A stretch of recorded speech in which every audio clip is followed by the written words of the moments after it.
365 দিনে কোনোদিন একদিনও ফজরের নামাজ পড়লা না, তোমার কি কোনোদিন ভোর হবে না? ফজরের মুয়াজ্জিন কি কোনোদিন তোমারে দেখবে না?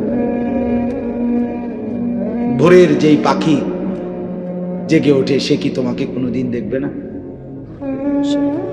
সুবহে সাদিকের যে আলো ফুটে সে আলো কি বলে না আমি কার জন্য ফুটলাম?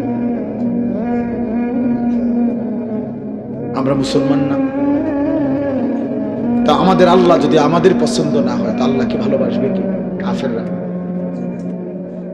আমাদের নবী সাল্লাল্লাহু আলাইহি সাল্লামকে যদি আমাদেরই পছন্দ না হয় তো নবীকে ভালোবাসবে কি? বেঈমানরা। আমার নবীর সাহাবাদেরকে যদি আমাদের ভালোবাসা না হয় তো ওনাদেরকে ভালোবাসবে কে? বেঈমানরা। আমাদের কোরআনকে যদি আমরা ভালো না বাসি তো এটা ভালোবাসবে কে? বেঈমানরা। আমাদের ইসলামকে যদি আমাদের পছন্দ না হয় বাবা তো এটা পছন্দ করবে কে? বেঈমানরা। বলে বলেন কেন নামাজ পড়বেন না? যারা ব্যবসা করেন, দোকানদারি করেন, কি বেশি দোকানদারি কি করছেন?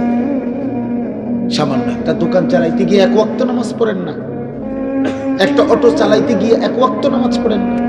আরে গাদ্দার, মাত্র একটা অটো চালাই আল্লাহর সাথে এত বড় গাদ্দারি, তুমি বিমান চালাইলে কি করতা? তো শক্ত গাদ্দার, বুঝেন না আপনি কথা? সামান্য একটা অটো চালাই এই গাদ্দারে এক ওয়াক্ত নামাজ পড়ে না, এই গাদ্দার বিমান চালাইলে কি করত? একটা সিএনজি চালায় সামান্য, দিন শেষে টাকা 500, মাত্র 500 টাকা মানে 1000 টাকা, মাস শেষে হলো 25,000 টাকা কামাই করছে, মাত্র 25,000 টাকার নাফরমান এত অহংকারী, এত বড় আসমানওয়ালাকে বৃদ্ধাঙ্গুলি দেখায়।